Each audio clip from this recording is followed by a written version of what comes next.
Invoking Extraterrestrials. Now more than ever before, individuals are actively reaching out, trying to initiate contact with benevolent beings from other planets and dimensions. Some report seeing UFOs, while others have been visited by beings of light, both having profound effects on the experiencers. What is the next step forward in this process, now that the ETs have made their presence abundantly clear? Consider these things and more on this episode of The Supernatural Explorer.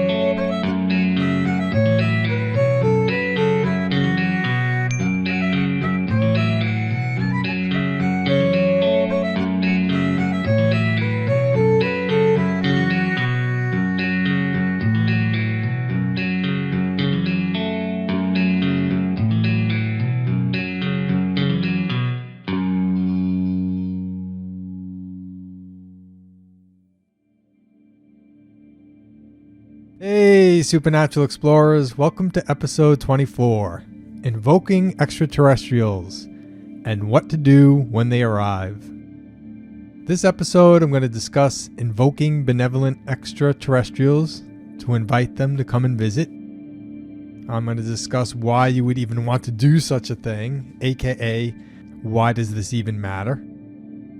And third, I'm going to discuss the synchronicities and signs that led me here, because that's really the fun part and shows just how guided we all are, or can be, if we just keep our eyes open. First off, anyone who is truly interested in connecting with ETs should seriously consider the CE5 meditation. CE5, for those of you who are new to all this, stands for Close Encounters of the Fifth Kind meditation, developed by disclosure leader Dr. Stephen Greer. Encounters of the fifth kind are when people initiate the ET contact. For example, a group of people will sit outside in a circle and meditate with peaceful and loving intentions, calling out with their hearts and minds, saying hello to and welcoming extraterrestrials. This technique, when done with pure intentions, often enough results in sightings of both UFOs and extraterrestrial light beings. I touched on this last episode, along with my 2 UFO sightings that occurred within about 30 days of each other from doing the CE5 meditation about a year ago. When CE5 came back onto my radar last week, I started doing daily meditations again, inviting visitors and contact. From there, I waited to see what would happen next and just how this episode would unfold. Over the weekend, I was doing chores around the house and catching up on podcasts.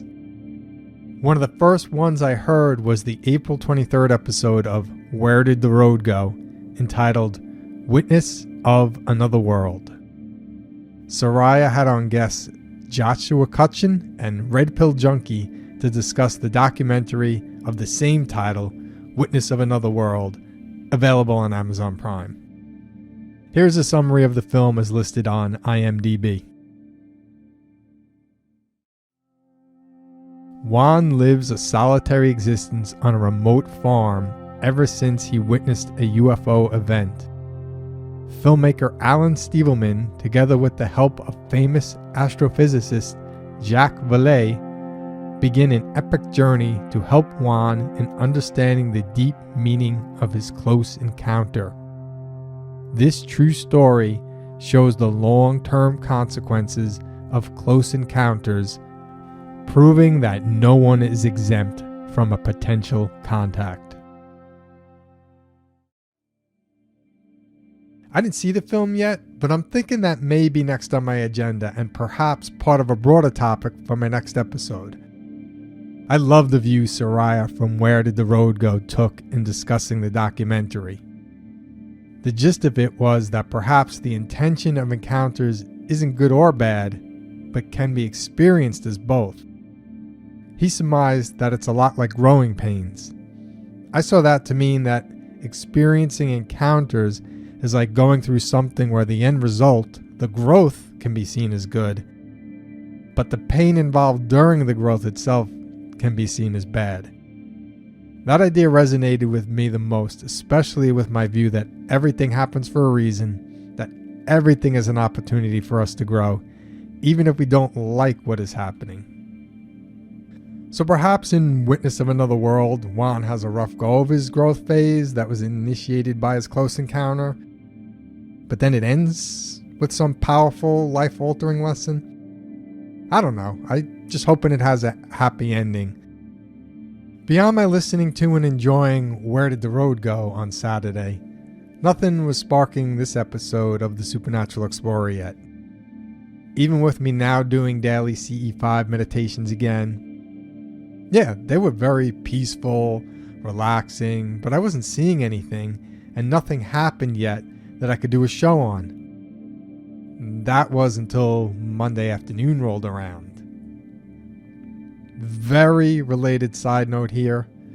For those of you interested in doing CE5 meditations, there is a new app called CE5 Contact. I purchased the app, but I don't use it because I'm already experienced in the technique.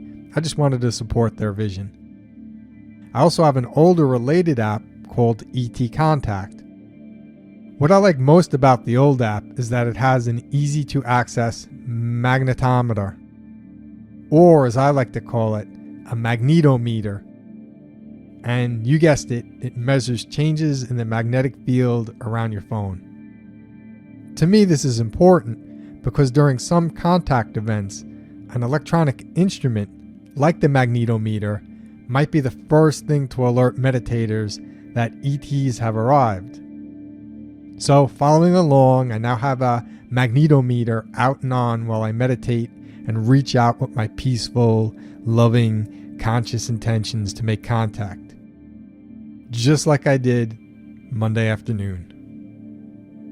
After about a half hour of meditating while looking out my bedroom window, I started to get a little sleepy. I decided if the ETs wanted to contact me, they could wake me up via the alarm on my magnetometer. So I laid down and relaxed, while also making sure I maintained my conscious intention to connect. As I entered a twilight state, right before going unconscious, my magnetometer suddenly started going off, and I was like, yes! Considering there were no other obvious changes in the room, I hadn't shifted positions, my cat hadn't suddenly jumped on the bed, my heating system hadn't just kicked on or off, nothing changed. Considering that, I immediately took the meter going off to mean that my ET friends were here. So I jumped up and went to the window. Not only didn't I see anything, but my magnetometer stopped buzzing. I received the intuition to lay back down on the bed and relax. So I did as I was directed. I once again allowed myself to drift toward twilight, and once again the magnetometer alarm started going off. Only this time, I stayed relaxed and opened myself to what was obviously there, but I couldn't see. I felt something start to manipulate my energy as if I was getting Reiki. I felt my energy shifting around, loosening, releasing, and then dramatically expanding, and my consciousness with it. This was no small deal. It felt like a tidal wave had risen inside of me, and I had to consciously stay balanced to ride it. With it came the intuition as to just what was happening. Had I not known any better, this experience could have indeed been perceived as chaotic, or bad, or perhaps even as an attack. A past version of me would have definitely experienced some anxiety or even panic. Luckily, I knew better by now how and why it was all happening and what it all meant.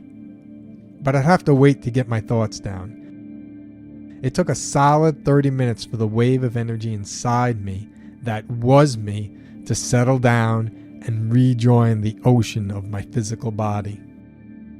Then all became as peaceful, calm, and still as a lake that doesn't even have the slightest ripple in it. An experience for me that even topped seeing UFOs in the sky after calling out to connect with them. I went to bed the next few nights with my magnetometer on and the invitation open to my extraterrestrial friends to visit whenever they wanted. It didn't go off at all. So this morning, I went through the same routine from Monday afternoon to see if that would once again elicit a response on the magnetometer.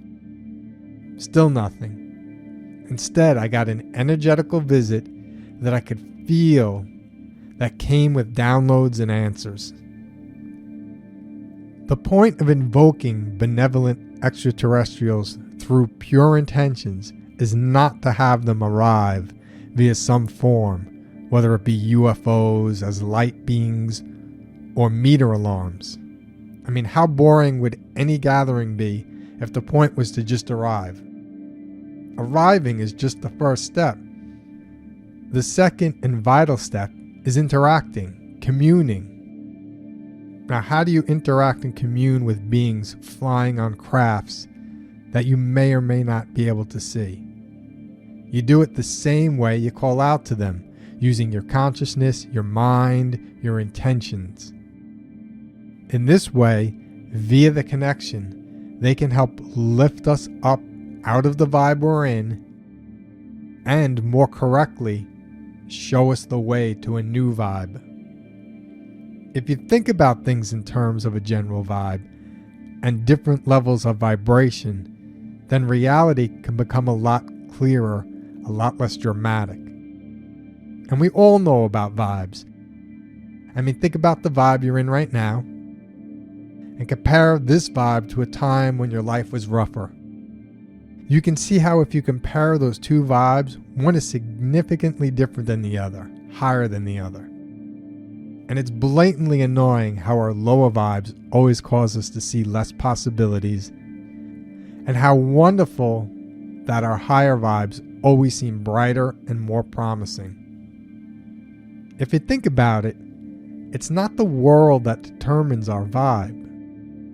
How we view the world does. And defending our views does even more so.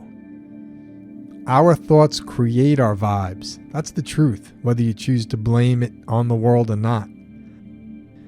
Our thoughts create the mental and emotional effects that things have on us.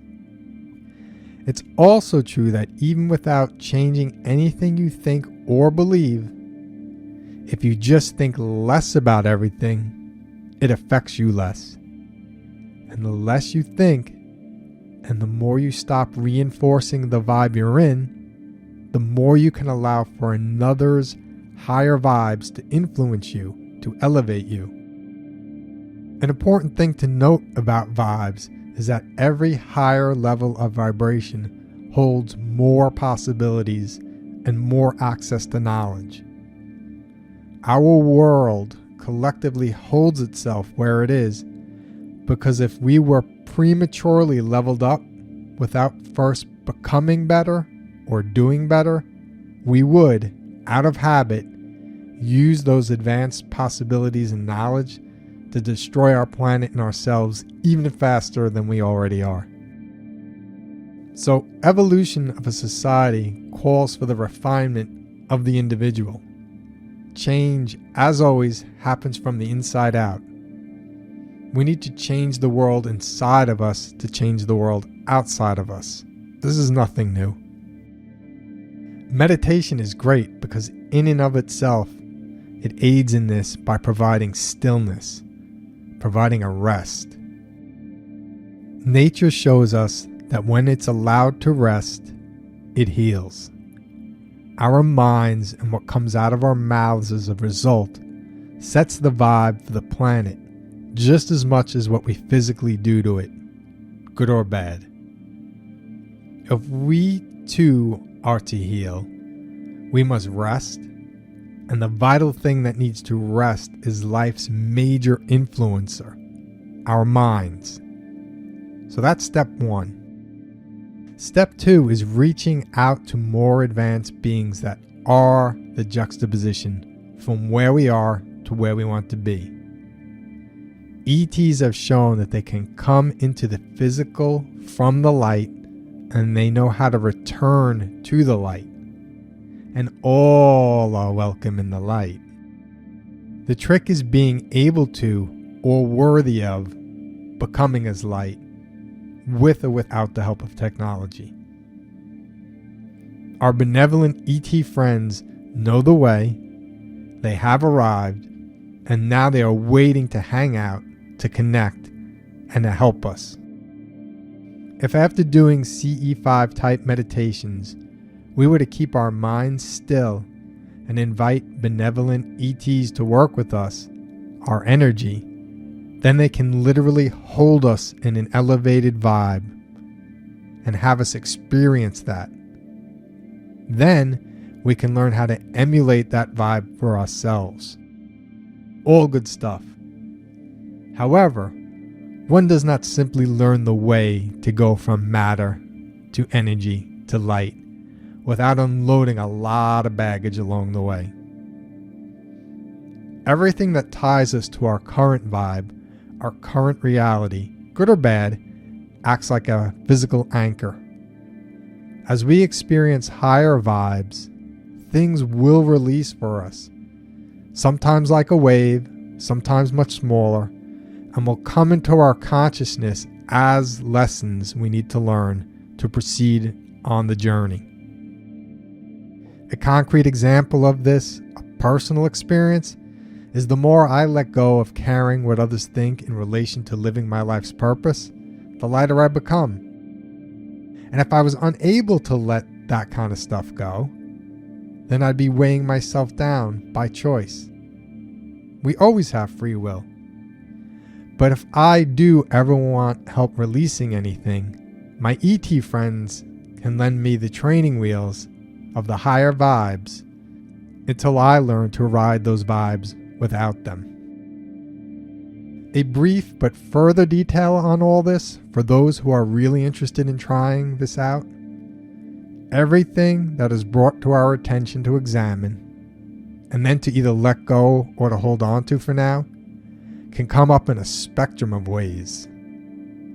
On the easier, more graceful side, the baggage is brought to your attention as energy that is then objectively recognized with very minimal words from you and balanced with the ET's help so it then can be released by you. On the harder side of the spectrum, the baggage is brought to your attention. Your words start expressing it. You start reliving past dramas, memories, reenactments, and emotions associated with that energy, riding out where that takes you. And with your energy now fully in your possession again, your ET connection is severed, and you got to try again another time.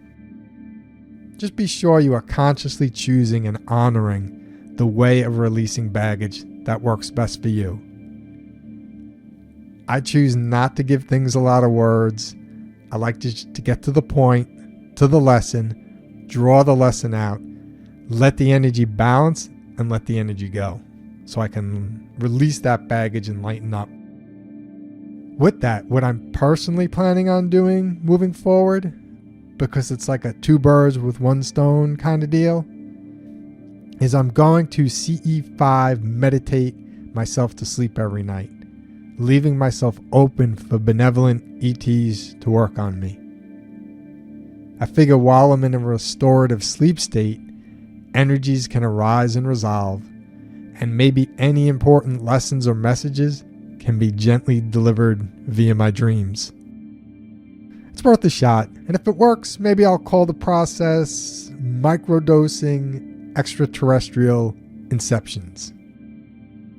For those of you who are interested in making ET contact in the way I'm talking about, but have any concerns, you could make sure you are super clear about your will and intentions. So say whatever you need to that brings you comfort beforehand. Like, I only want the good vibes, I don't want any bad ones.